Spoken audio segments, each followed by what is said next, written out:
प्रिय बच्चों, स्वागत है आपका हमारे YouTube चैनल पर।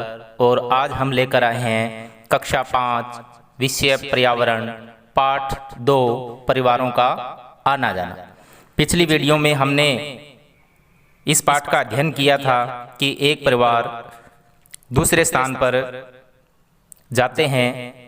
ऐसा ही कहानी के माध्यम से पढ़ा था संतु का परिवार के बारे में, जो खाने का संकट आने पर एक स्थान से दूसरे स्थान पर जाता है। दूसरी कहानी धीरज की थी, जिसका एक पुत्र और एक पुत्री थी जो उच्च शिक्षा के लिए अपना गांव छोड़कर शहर की तरफ रवाना होते हैं।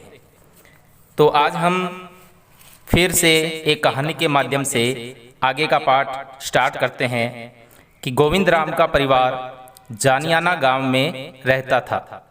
गांव में उसकी छोटी किराना की दुकान थी। दुकान के व्यापार से इतनी ही कमाई होती थी कि वे परिवार का खर्च चला सके। उनके पुत्र बड़े होने लगे। एक दिन उसका ममेरा भाई गांव आया और उनके दोनों पुत्रों को शहर में अपनी दुकान के कार्य हेतु ले गया। समय अनुसार गोविंद राम के पुत्र चंद्रा राम ने अपना व्यवसाय शुरू करना चाहा। तब उन्हें पैसों की कमी, व्यवसाय के लिए जगह का नहीं होना जैसी कठिनाइयों का सामना करना पड़ा। फिर भी उन्होंने हिम्मत नहीं हारी। उनके रिश्तेदारों ने उनकी मदद की, जिससे उनका व्यवसाय ठीक से चलने लगा। उन्होंने पूरे परिवार को यहाँ बुला लिया। उन्होंने अपने छोटे भाई बहनों को पढ़ाया। वे अपना व्यवसाय कर रहे हैं, लेकिन आज भी उन्हें पैतृक गांव की याद आती है। वे विशेष अवसरों पर गांव जाते हैं। अब इससे संबंधित कुछ प्रश्न हैं जिनका उत्तर आपको अपनी कॉपी में करना है। प्रश्न नंबर 1, आपके आसपास कौन कौन 10 वर्ष या अधिक वर्षों से वहीं रह रहे हैं? तो हमारे आसपास में जैसे गुप्ता का परिवार हो सकता है, श्री राकेश जी मिठाई वाले का परिवार हो सकता है, शर्मा जी का परिवार हो सकता है, श्री रिंकू जी लॉन्ड्री वाले का परिवार हो सकता है, श्री बहादुर सिंह जी के परिवार 10 वर्ष या इससे अधिक वर्षों से वहीं रह रहे हैं। प्रश्न नंबर 2, उनके घर और बार बार जगह बदलने वाले परिवारों के घरों में क्या अंतर होता है? तो इसका उत्तर हम लिखेंगे कि जो परिवार स्थायी रूप से एक जगह पर रह रहे हैं उनके घर स्वयं के हैं और वे घर आकार में बड़े हैं, और बार बार जगह बदलने वाले परिवारों के घर किराए के हैं तथा उनके घर छोटे हैं।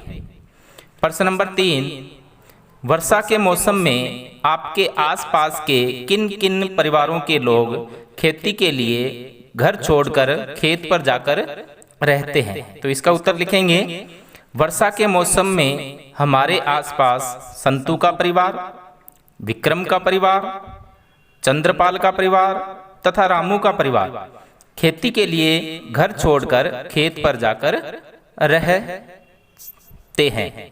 प्रश्न नंबर 4, उस समय उनके बच्चे स्कूल कैसे आते हैं?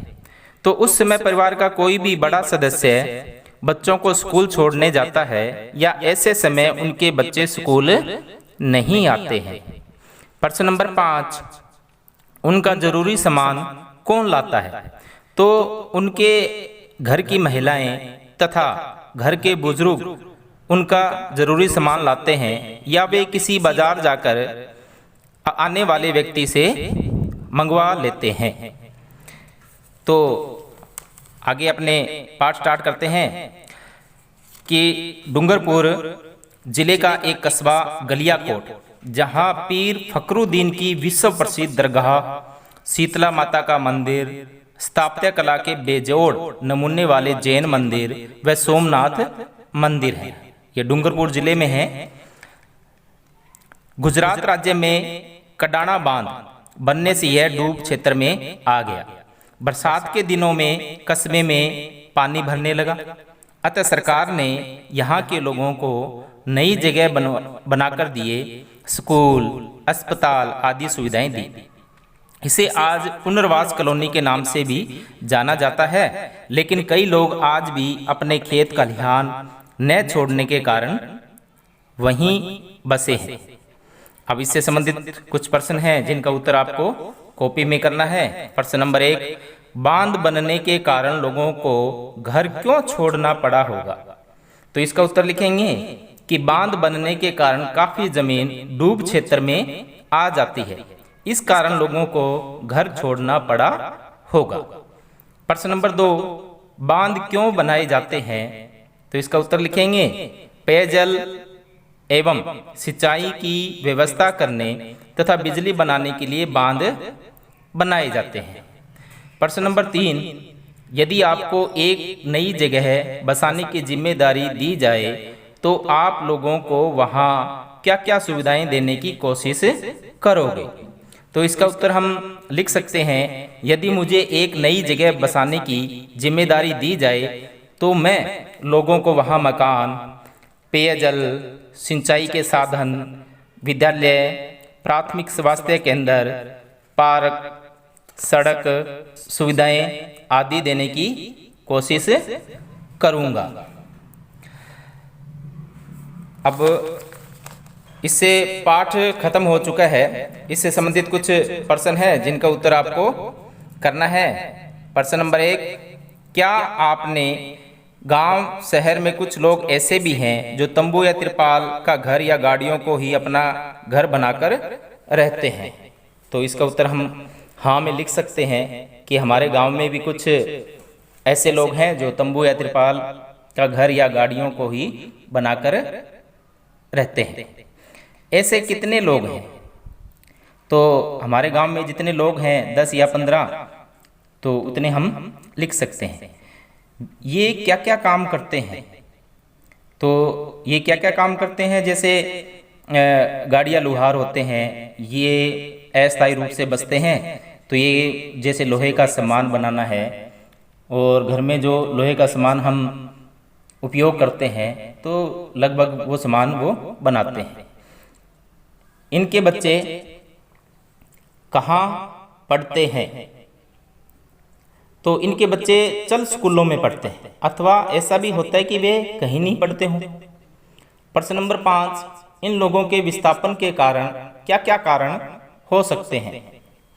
तो इसका उत्तर लिखेंगे जैसे प्राकृतिक आपदाएं हैं, जैसे बाढ़ आना, सूखा पड़ना तथा विकास कार्य जैसे बांध बनाना, अस्थायी निवास, निरक्षरता, गरीबी तथा बेरोजगारी आदि इन लोगों के विस्थापन का कारण है।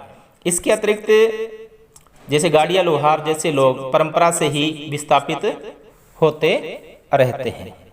तो आज का हमारा पाठ पूरा हो गया और इस पाठ से हमने सीखा कि अलग अलग कारणों से कुछ परिवार एक स्थान से दूसरे स्थान पर आते जाते रहते हैं और नई जगह पर बसने के लिए हमें नई व्यवस्थाएं जुटानी होती है। तो आज का पाठ हमारा पूर्ण, और अगली नेक्स्ट वीडियो में हम लेकर आएंगे एक नया पाठ।